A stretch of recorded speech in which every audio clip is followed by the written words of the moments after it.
तो ये परमात्मा उस समय तक नहीं आएगा जिस समय तक, नोट कर लो, अगर पेन है जेब में और डायरी है आश्रम वालों,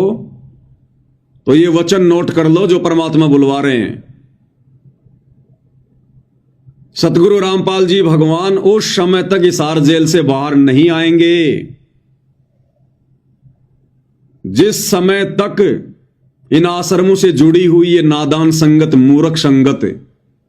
भेड़ चाल में चलने की आदी हो चुकी संगत, सतगुरुदेव के ज्ञान को आधार बनाकर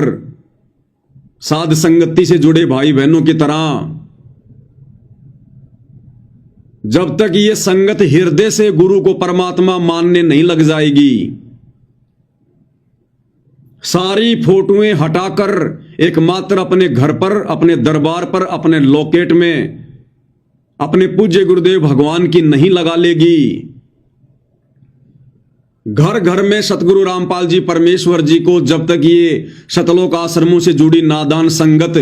गीता जी अध्याय 3 श्लोक 13 के अनुसार भोग लगाना शुरू नहीं कर देगी,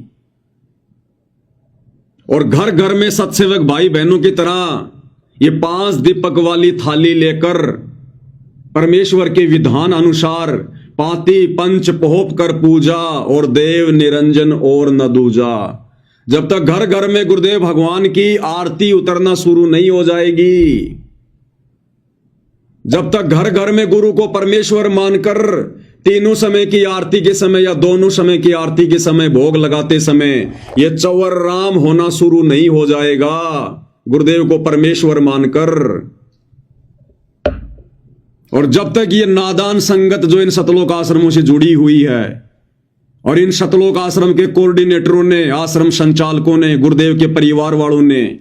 काल प्रेरणा से जो संगत की मर्यादाएं तुड़वाई हैं, संगत की भक्ति बर्बाद करवाई है, जब तक ये नादान संगत ज्ञान को आधार बनाकर इन लोगों का बहिष्कार करना शुरू नहीं कर देगी,